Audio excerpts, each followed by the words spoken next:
Hello everyone. आज इस short video में मैं आपको एक ऐसी टिप बताने वाला हूँ जिससे कि आप अपने स्कोर को, अपने मार्क्स को, अपनी एकेडमिक अंडरस्टैंडिंग को कई गुना बढ़ा सकते हैं। यहाँ काफ़ी परसेंट से इंक्रीज कर सकते हैं। ये टिप कई टॉपर्स यूज़ करते हैं। इसे एक्टिव रिकॉल भी कहा जा सकता है और इसमें हम वेरिएशंस की बात भी करते हैं। तो अभी हम देखते हैं कि ये कैसे अप्लाई हो सकता है इस ट्रिक में। आपके सामने एक मैंने शीट ओपन कर ली है। पहली बात, ये चीज़ करने के लिए आपको किसी भी तरह के सॉफ्टवेयर की ज़रूरत नहीं है। मैं गूगल शीट्स का यूज़ कर रहा हूँ, बट आप इसको पेन एंड पेपर पे या अपनी बुक पे भी कर सकते हैं। एक एग्जाम्पल के लिए आपके सामने एक पैराग्राफ है जो फिजिक्स का एक चैप्टर है, इलेक्ट्रिसिटी, उसका पैराग्राफ है। ये क्लास 10th की बुक का पैराग्राफ है। वैसे इसको मैं रीड करता हूँ, इसकी कुछ लाइंस को। जैसे पहली लाइन में लिखा हुआ है, a switch makes a conducting link between the cell and the bulb.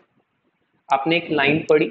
Most of the students इस लाइन को पढ़ के एक रीड करते हुए आगे बढ़ जाते हैं एंड दे थिंक कि उनको याद रहेगा, या मे बी कुछ बच्चे यहाँ पे रुक के इसको बार बार 4 बार रिपीट करके लर्न कर लेते हैं, कुछ लिख के लर्न कर लेते हैं।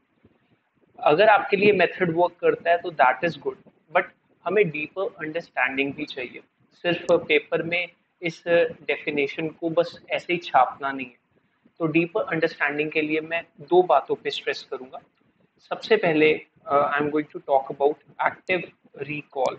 अब एक्टिव रिकॉल क्या होता है? That you ask questions from yourself. आप खुद से ही सवाल पूछिए पढ़ते पढ़ते। जैसे फॉर एग्जांपल, मैंने ये पहली लाइन पढ़ी, a switch makes a conducting link between the cell and the bulb. तो मैंने यहाँ से एक क्वेश्चन फ्रेम किया। Let's say question number 1, that what does a switch do.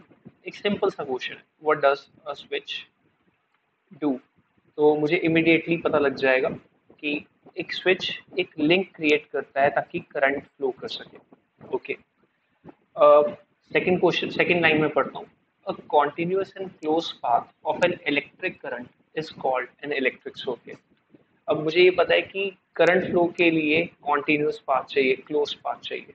तो यहाँ से मैं सेकंड क्वेश्चन फ्रेम कर सकता हूँ, what will happen if the circuit, or you can say if the switch is open, that means not closed। तो क्या होगा अगर एक स्विच ओपन है, वो बंद नहीं है? तो इसका आंसर इसी लाइन में था कि इलेक्ट्रिक सर्किट ब्रेक हो जाएगा। सो सी, मैं क्वेश्चंस फ्रेम करके अपने पैराग्राफ में रिटन टेक्स्ट को आंसर्स के तौर पे लिंक कर रहा हूँ। अगर आप ऐसा स्ट्रैटेजी यूज करेंगे तो ना सिर्फ आपको बहुत सारे क्वेश्चंस फ्रेम करने की हैबिट बनेगी। पेपर में क्या होता है, आपको कोई कॉन्सेप्ट पढ़ाया जाता है और आपको पेपर में क्वेश्चन ट्विस्ट करके आता है।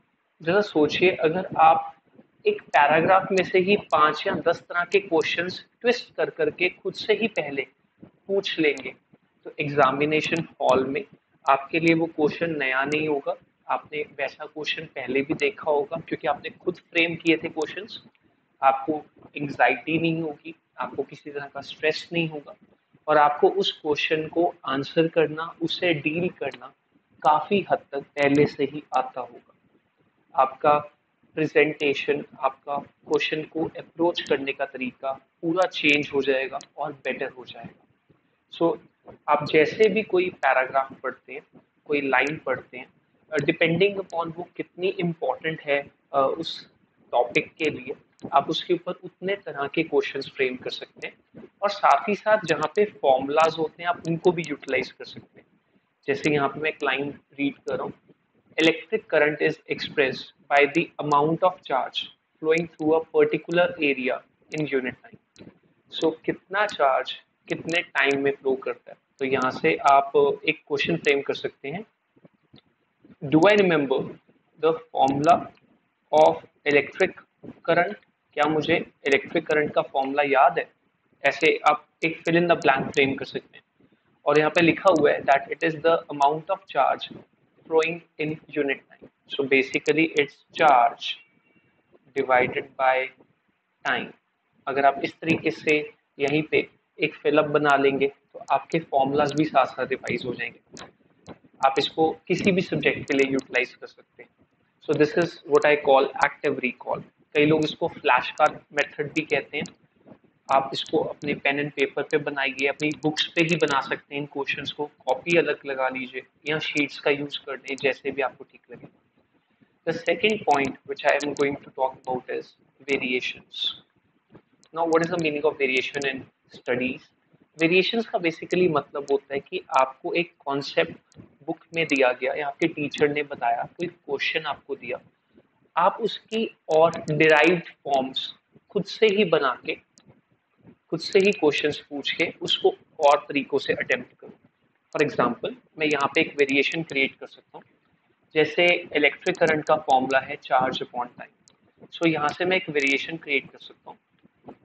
What will happen to charge flown if time is doubled, keeping the current constant? अगर हम करंट को कांस्टेंट रखते हैं तो बताइए चार्ज फ्लोन पे क्या असर पड़ेगा?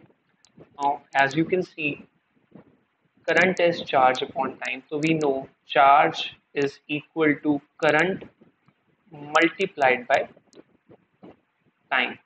So अगर आप करंट को कांस्टेंट रखेंगे और टाइम को डबल कर देंगे तो ऑब्वियसली चार्ज भी डबल फ्लो करेगा। तो आप लिख सकते हैं as time is doubled, the charge, the amount of charge flown is also doubled. So this is just an example variations पे। आप इसको अपने सब्जेक्ट के अकॉर्डिंग, आप किसी सब्जेक्ट में कितना खुद को फील करते हैं कि आपको याद नहीं आता पेपर हॉल में, आप इसको अपने अकॉर्डिंग यूटिलाइज कर सकते हैं। Feel free to use this approach and I am sure आप में से काफ़ी बच्चे इसका बेनिफिट ले पाएंगे। Thank you.